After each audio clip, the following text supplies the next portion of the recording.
Caddis Maximus here, this time with the Performance Tool, Jacob's 3-jaw chuck style stud extractor. This was actually surprisingly cheap. It was like 12 bucks at AutoZone, and I thought it was an interesting idea. I kind of like the idea of having a chuck style tool that I can tighten with some wrenches. And really, for stud extraction, I still like to use the cam style stud extractor sockets like these because they're much lower profile than something like this. But this is actually handy because you can adjust and actually get it to lock onto a fastener. And then, as advertised, use like an impact wrench or something to remove a stubborn stud, which is something where these will definitely do the job on a more stubborn stud. But it is nice to have a tool which is really rated for impact use, because then it can make the work a lot easier. I did have one criticism about the packaging of this product. It isn't the standard bulletproof packaging, but it's more about their interesting choice of multilingual printing.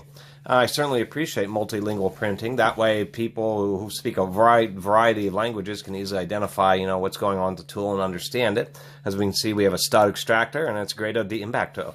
So impact grade in Spanish, and then removes these or broken studs and bolts, 1/4 inch to 1/2 inch. Actually, noticing on the front of the package, there is no other Spanish written except for grado de impacto. And nowhere in English does it actually say impact grade on the front, so I thought that was a little odd. And then when we flip it over, we find that absolutely every bit of text is also in English. So the only piece of Spanish on here is grado de impacto. And if somebody couldn't read English but did, know Spanish, they wouldn't really have any idea what this might be unless they're familiar with tools, because all it says is impact grade. So I thought that was a little strange. It was probably, they may have had all Spanish packaging, and during the design process, they just forgot to change that one line to English. That's about the best way to explain that. Anyway, here's what the packaging says, blah, blah, blah. Use our impact tool and socket. Use on low setting with your 3/8. So that makes sense. You don't want to put some giant, hugely powerful impact gun on this. Let's take a quick look inside here. Get this little thing open with my little skill handy opener.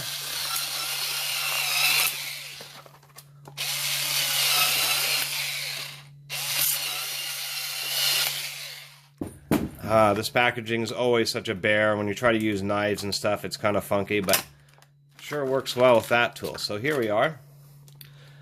This is what it looks like. It's actually pretty nice and heavy. What we do indeed have a 3/8 drive. It is, and it's really hard to see, but they do have little detents or spaces for a detent. I always say dentant, and maybe I'll get some more comments. It's going to be my thing on my YouTube channel. For some reason, there's a little hole right here. I'm not exactly sure why. It is actually well oiled. It seems pretty heavy duty. They have a little knurled section here to hold it, although the knurling on this one, let's zoom in so we can get a real good look at that knurling there. It didn't come out very well. The knurling tool was not pressing in hard enough at all, so that knurling is more cosmetic than it is for grip, unfortunately. Otherwise, we can see that it's machined. We can see the little lines here from the lathe as well as here. Nice little undercuts with the nut. I do appreciate that. And it's a 3-jaw style. Let's go and open it up. So this works just like a Jacob's chuck. Oh, interesting. It's actually counter-threaded. So righty-loosey in this situation, which doesn't really make a lot of sense. You'd think they'd have it set up. Oh, I see the jaw teeth don't move. Oh, there's a snap ring in there to hold it together. That's actually a good idea. I like that a lot. So you can thread this thing all the way out until it just stops, and you don't have to worry about it falling apart on you. Which, of course, explains this little hole. This little hole would allow you to push in on that snap ring to get it to unseat a little bit, and then you could use a little screwdriver to lift it out of there, so it actually makes it easier to service. So, actually, that's a pretty good design quality. Let me get a bright flashlight. Here we are. Now you can see in there better. It's just like a Jacob's 3-jaw chuck. I mean, it's a little bit different in design because the teeth are only about 1 inch long, and then they're just flat. And so this is a plunger that just pushes up on the back of the teeth. You can see in there the springs that cause them to separate. There is no grooves that hold the teeth, obviously, because of the way the collar spins, so it's just pure friction. So now I kind of understand why it's counter-threaded, because the idea would be is you'd have your stud. Let me get this loosened up so it'll fit this. Wow, that's too big. Alright, I'm back here again. Well, that's actually kind of a disappointment. We can see I've got this thing all the way open until it's back to backed against the snap ring there, and I can't get this bolt in. And the reason that's a real issue is if we look on this packaging, 1/2-inch studs. Up to 12 millimeter, 1/2-inch. So 1/2 is a little bigger than 12 millimeter. They're actually lying. This only goes to a maximum of 12 millimeter, not 1/2-inch. How do we really know that this bolt? Look at this. This bolt, just averaging, just anywhere, just along the whole front face, is clearly below a 1/2-inch. So that's rather unfortunate. If you do advertise a product as accepting a 1/2-inch fastener, it probably should fit a 1/2-inch fastener.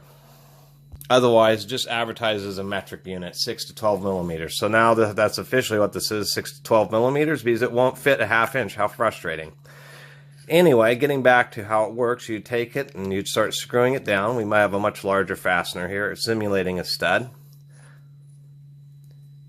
And the little teeth will just grab a hold of the stud like that. It is through hole, so you can actually get choked up pretty far. The stud can go pretty far into the tool. And I understand kind of the idea now. It's designed to be driven via the black part. So you'd either use a wrench or a socket set or anything like that, or your impact tool on the back. And so it's designed to basically stay tight. And I understand that when you're using the impact wrench, each impact is going to cause an acceleration. And if this was threaded standard or clockwise, then what would happen is that this would start accelerating and loosening itself as this collar stayed in place, and that would be an issue. So in this situation, each little quick impact will want to accelerate the inner bolt faster than the outer part, and that would just cause it to grip tighter. So that's actually pretty wise engineering there. And quite frankly, since it's impact rated, you could probably adapt this to use in a slide hammer situation as well. Now let's go ahead and just close up the teeth and we'll finish out this review just so you can get a nice look. It's a bit stiff, but that's fine. Wow, that goes pretty deep in there. Anyway, that's what the teeth look like. So it's, not what I'd say the greatest tool. These springs appear to be kind of getting in the way. This is about as far closed as it will go. Even though the teeth aren't quite coming together. So they could have probably improved that system a little bit, maybe made some little undercuts in the jaws, but for the price, it's actually, I'm still satisfied with it. It seems pretty good quality for less than $15. It's actually something that's kind of hard to beat. And the sizing is fine. It's just the fact that they advertise 1/2-inch. 1/2-inch is hugely common size, and for it to not physically accept the 1/2-inch fastener is a little bit disappointing. The size difference literally is not much, 20, 30 thousandths of an inch or something. So you could tap this onto the end of a 1/2-inch stud and be able to remove it, but you'd have to tap it out when you're done. Besides that criticism, it's actually not so bad, cheaper knurling, but that's kind of to be expected. There's actually a lot of machine work in this, and some hardened little jaws, and so overall it's not a bad buy. And what was the part number? W83203, and I did want to point out that they have a little V3 here, so I wonder what they did change on from the earlier models. Anyway, saw this was a pretty unique tool and actually looked it up online, and I couldn't find a single review of this thing just anywhere on any old website or nothing. So figure I'd put one up here on my YouTube channel.